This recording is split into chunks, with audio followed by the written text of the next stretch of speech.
IAS, Indian administrative services, एक ऐसा नाम जिसे भारत में हर किसी ने सुना होगा और ऐसा काम जो कि हम में से कई लोग करना चाहते हैं। नमस्कार, मैं हूं निकिता सहाय और आज ऑर्डिनरी पे मैं बात करने जा रही हूँ 2020 की IAS topper number 2 rank holder जागृति अवस्थी से। जागृति भोपाल की रहने वाली है। पहले बीएचईएल में इंजीनियर थी। उन्होंने बहुत अच्छे कॉलेज से इंजीनियरिंग भी की थी।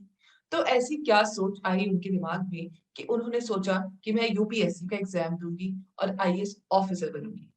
चलिए चल के पता करते हैं खुद जागृति से इस छोटी सी बात में और नारी पर। जागृति अवस्थी, आपका बहुत बहुत स्वागत है और नारी पर, ललन टॉप पर। हम बहुत खुश हैं कि आज आप यहाँ आई हैं। आपने आईएएस एग्जामिनेशन में सेकंड रैंक पाया है। आप ऑल इंडिया टॉपर हैं। सबसे पहले तो आपको बहुत बहुत बधाई। Thank you, ma'am. Thank you for having me. जागृति, आप भोपाल की रहने वाली हैं, इंजीनियरिंग की स्टूडेंट हैं। पहले इंजीनियरिंग की स्टूडेंट थी, इलेक्ट्रिकल इंजीनियरिंग की है आपने। बीएचईएल में जॉब करती थी, वो भी गेट का एग्जाम क्लियर करके गई थी आप। इतनी ब्रिलियंट स्टूडेंट, इतनी अच्छी जगह पे आप ऑलरेडी काम कर रही थी। आपको कैसे ये ख्याल आया कि मेरे को एक आईएएस ऑफिसर बनना है, मुझे यूपीएससी क्लियर करना है, लोगों के लिए कुछ करना है। खास करके एक इंटरव्यू में आपने कहा था ट्राइबल्स के लिए कुछ करना है। मध्य प्रदेश में बस्तर वगैरह में काफी ट्राइबल्स हैं। तो थोड़ा अपने बारे में बताइए जाके। जी मैम, नमस्कार। जैसा कि आपने बताया कि मैं भोपाल मध्य प्रदेश से हूँ और मैंने 2017 में बीटेक किया है इलेक्ट्रिकल इंजीनियरिंग में Maulana Azad National Institute of Technology Bhopal से। गेट के बाद मैंने 2017 में BHEL Bhopal as an engineer join किया और वहाँ मैं 2 साल तक रही। जुलाई 2019 में मैंने नौकरी छोड़ी और पूरी तरह इस एग्जाम में ही डेडिकेट हो गई। तो रीजन ये था कि मुझे हमेशा से जो ख्याल है, तो ये तो धुंधला धुंधला कभी आया था बिल्कुल पहले 10th में कि हाँ करना है। लेकिन उस समय वो सिर्फ एक विश थी, कोई पैशन नहीं था। सीरियस एफर्ट जब मैं नौकरी में थी और फाइनेंशियल स्टेबिलिटी थी तो ज्यादा समय मिलता है ये सोचने का कि हम लाइफ में क्या चाहते हैं, हमारे इंटरेस्ट और स्किल्स कहाँ ज्यादा बेटर अलाइन है। तो मुझे लगा कि वो शायद सिविल सर्विसेज में मुझे मौका मिलेगा, व्यापक एरिया है उसके काम का। तो मैंने फिर सिविल सर्विसेज का डिसाइड किया कि मुझे करना है। और जनवरी 2019 में जॉब में रहते हुए ही मैंने तैयारी शुरू कर दी थी। इनिशियल ये प्लान था कि हो जाए नौकरी के साथ तो बेहतर होगा, क्योंकि फाइनेंशियल इंडिपेंडेंस बनी ही रहती है।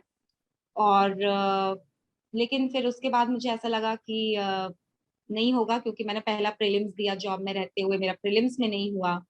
तो रियलाइजेशन आई कि ये एग्जाम बहुत मेहनत मांगती है, टाइम मांगती है, जो जॉब में रहकर मैं नहीं दे पा रही थी। कुछ लोग मैनेज करते हैं, मुझसे नहीं हुआ तो मैंने जॉब छोड़ दी।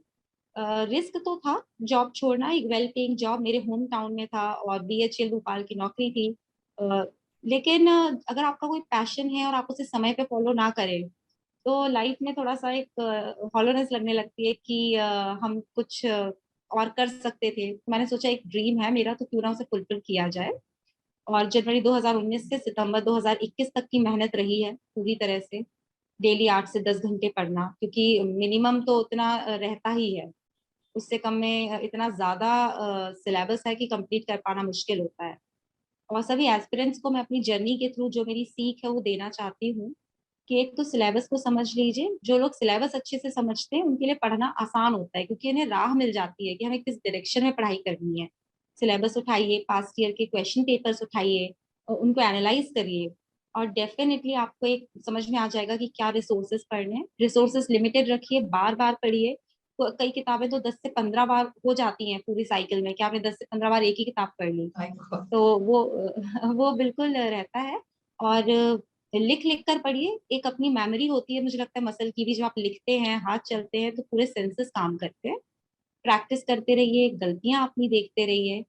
और ऑप्शनल को लेकर के मैंने सोशियोलॉजी लिया और ये बिल्कुल इंटरेस्ट और एप्टीट्यूड जो मेरा है, दोनों को मैंने रियल एनालाइज किया कि शायद इलेक्ट्रिकल इंजीनियरिंग मुझे टफ पड़ेगा। 2 साल हो गए डिग्री के, कंसेप्ट फेड हो चुके थे।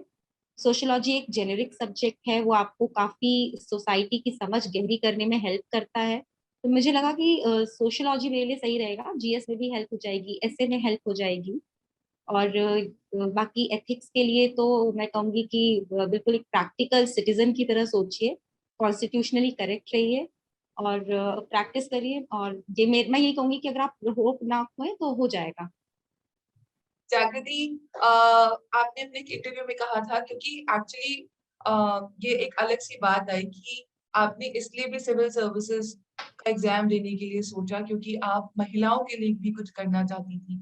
ये एक ख्याल, आप इतनी अच्छी पोस्ट पे इंजीनियर थी, आप इतनी कंफर्टेबल कुशी जॉब में थी, उसके बाद भी आपको कैसे किसी और का दर्द या तकलीफें समझ में आई कि आपने ऐसा कॉल लिया कि मुझे खास करके ट्राइबल महिलाओं, ट्राइबल लड़कियों के लिए कुछ करना है।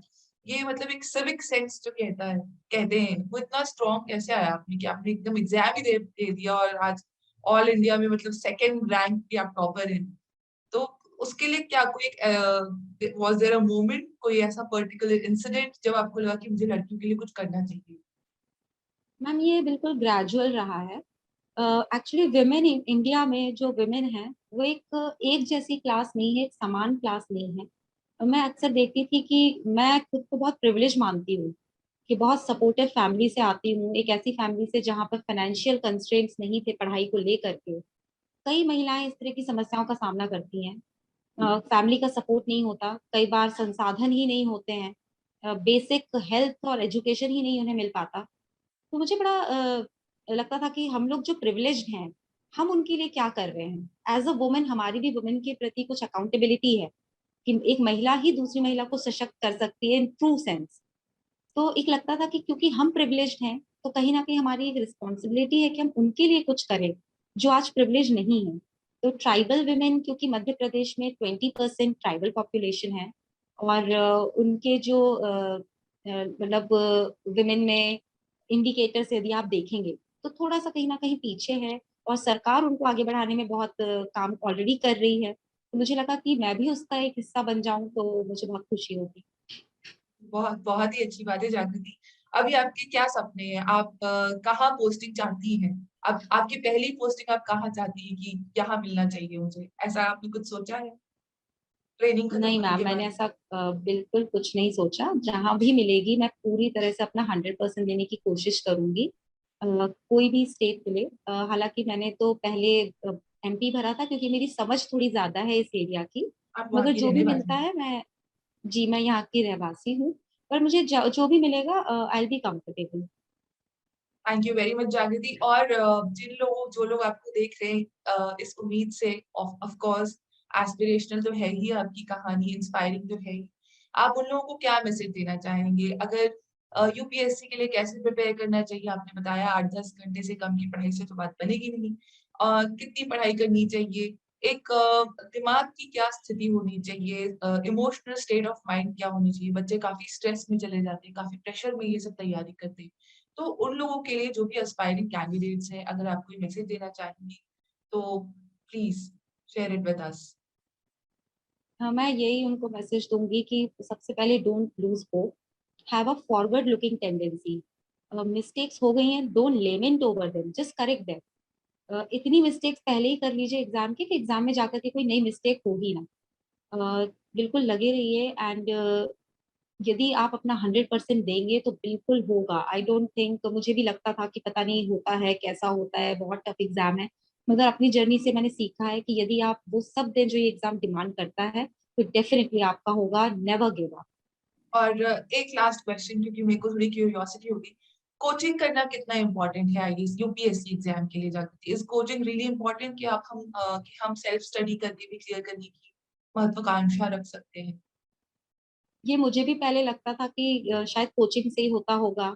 बहुत हम्म। जरूरी है, सिर्फ एक गाइडेंस मिल सकता है। और कोविड के बाद, क्योंकि मैंने जो प्रिपरेशन किया, मेरे पूरे बैच ने जो सिलेक्ट हुए हैं सभी ने कोविड के दौरान में ही किया है। मार्च 2020 से लेकर के लगभग लगभग सितंबर 2021 तक, पहले पहली लहर फिर दूसरी लहर, तो सब बंद ही था। सब अपने अपने घरों में अपने ही बलबूते थे। तो मुझे ये रियलाइजेशन हुआ कि कोचिंग बिल्कुल जरूरी नहीं है। ऑनलाइन बहुत अच्छे अच्छे रिसोर्सेस अवेलेबल हैं। मैं अगर शेयर करूं, ओनली आईएएस है, Civils Daily, Insights IAS, IAS Baba, Sleepy Classes. तो ये ऑनलाइन है, फ्री ऑफ कॉस्ट है और इतना क्वालिटी कंटेंट डिलीवर करते हैं कि आपको कहीं जाने की जरूरत नहीं है। और अब तो कोचिंग्स भी ऑनलाइन ही शिफ्ट हो रही हैं ज्यादातर। तो डिजिटल एम्पावरमेंट से आपको कोचिंग की कोई खास जरूरत नहीं है. Self study is 98% of what you need.